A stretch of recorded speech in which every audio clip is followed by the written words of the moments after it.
What's going on, everyone? Matthew Osborn here, and this is day 7 of the 14-day eFLIP challenge. We are officially halfway through this 14-day challenge. And just yesterday, I got 4 of the books already that I've ordered. One of the days I ordered 2 copies, so I got those 2 together and 2 other ones. You can see they come like this.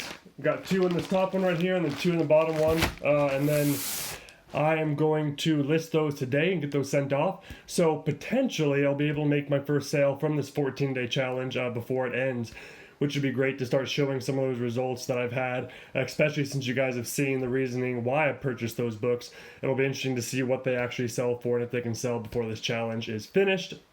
But with that said, if this is the first video you're watching, check out the link below to sign up for the 14-day challenge. It's free. You get a little training at the beginning, and then you can follow along with all these videos. Be sure to do that, and also subscribe to the channel below if you want to see the rest of these videos as they get released.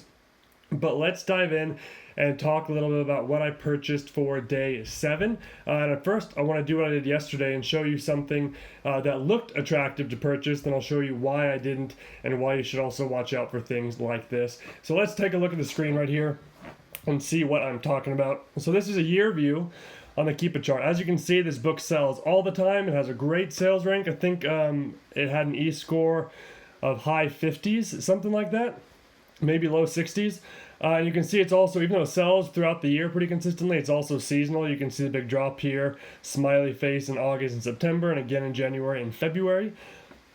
And the really cool thing also is if you look right here at the used price, this book was selling for about $141 during textbook season last time when demand went up a little bit. Amazon was way up here at $358. So $141 is what it was selling for during last textbook season, and throughout the year it stayed pretty consistent at around, I think it's $70. So let's take a look at the used offers for this. So right here, you go in here, the 3 primes you see are rentals. They're not actually just normal prime offerings, they're rental books that are prime. So we're not going to count those right now because they're just rentals, those aren't to purchase. So we have 3 of those. Let's take those off. The lowest one right now is $60, which $60 would be a great price. Going back here, we can see that it was selling for $141 last textbook season that came around. At the highest it sold was around, or lowest it sold around textbook season was about $100. So purchasing this book for $60 would not be a bad buy, especially because that was the lowest used during textbook season, so prime offers were probably selling for a lot more. If we take a look at current prime offers for this book, we can see the first actual prime offer is $292, which is just below Amazon's price. Amazon is on the listing for $358. So the lowest prime right now is $292, which is great, because if I can purchase this book for $60, I could list it at either $290 or $250, something along there. And the first person that really needs this book that comes along would probably purchase mine, and I'd probably get the buy box for this book.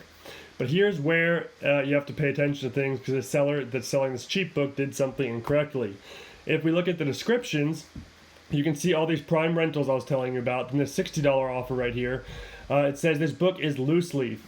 This is not a loose leaf listing. This is the hardback listing. This seller, for some reason, put their loose leaf offer on the hardback listing, which is against Amazon's rules. You can't do that. It's not the correct edition of the book, or the correct version of the book. So that's why they priced it at $60, because they're trying to compete with this market, because the hardback book, as we'll see in a second, is selling for way more and way more often than the loose leaf version. But it looks good right there. Purchase it for $60 immediately. The lowest used offer is $184, which would be amazing. But again, like I said, that's the wrong edition. You cannot sell that book. So what I did is I went and I said, well, maybe I could buy this book still, the loose leaf version, and then sell it on the loose leaf product on Amazon. So we take a look at the loose leaf chart. You can see right here it's very different from the hardback. It's selling very infrequently. The price down here when it actually is selling is around $27, and it's only sold a couple times in the past 3 times in the past 4 months, and it doesn't even really pick up in August. The price dropped and it barely sold anymore. So you would not want to sell this under the loose leaf version. We can look at the prime listings right here. There's a couple $70 ones and then an $86 one for the loose leaf edition, which would not be a return that I would need. I'd actually lose money if I purchased that $60 one and then tried to sell it on this. So keep an eye out for things like that. Initially, that looked like a great buy. I was excited for it, then I noticed they'd listed it incorrectly. So keep an eye out for things like that. All right, let's dive into what I actually did purchase now. This is the chart for the book I did purchase. As you can see, there are a few periods right here where it didn't sell. Sales rank went up a decent amount, but then it's been selling kind of consistently. Let's see, 1, 2, 3, 4, 5, 6, 7, 8. Probably about 8 sales in the past couple months. And also, the really cool thing about this one is we can see around August and September of last year during textbook season, the used price got up right near the Amazon price for lowest used, and it was still selling, meaning that either a lot of the offers for used went off the market, demand was too high, so the few that were left raised their prices really high. I'm not sure if they're actually able to sell it at 175, considering Amazon's on the listing for 169. But nonetheless, the price went right up near Amazon's price last textbook season, which is great. We want to see the price go up like that because textbook season is next month. So I can expect the prices to go somewhat back around there as long as the offers stay consistent like they were last year. We look at the used offers for this book. There's 3 of them at 44. The next ones go up to 50 and 60 right after this, so there's some lower ones right there. I purchased this very bottom one, the 44, 46. I decided just to do one copy of this book since demand isn't crazy for this one, and since prices weren't so high last year. It'll be interesting to see if it follows that exact course this year. So I just purchased one to limit my risk a little bit more. We look at prime offers for this one. There's a rental at 116, and then the lowest actual used prime is 166, and then 179 is Amazon on the listing for new.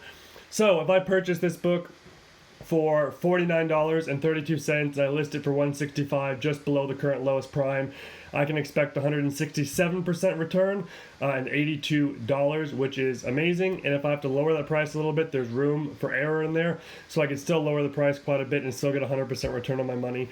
So I think this one was a good buy. I think it'll sell probably pretty quickly given the time of year it is, and I don't think there's a huge amount of risk with this one, even if I have to lower the price, which is exactly what I'm looking for. So that's the book I purchased for day 7. We're halfway through the challenge. If you guys have not yet, please download the sheet to track these. If you guys are doing eFLIP, you'll want to be tracking all your purchases. It only takes a second to input, but it'll make it so much easier when you start receiving these books. Because I can guarantee you, I can open up a lot of these. They're not going to have any slips inside. It's not going to say who the seller was. And I'm going to have to look at that ISBN, compare it to the ISBNs in that list that I'm tracking, see the order number, so if anything's wrong, I can easily return that book, see who I purchased it from, see what condition I purchased it in. So make sure you download that sheet using the same link below to sign up for the challenge. It'll be at the very bottom of the page, the eFLIP tracker, and it'll help you significantly in the coming days as you guys are doing this eFLIP challenge. So track it, and I'll see you guys tomorrow for day 8. Thanks.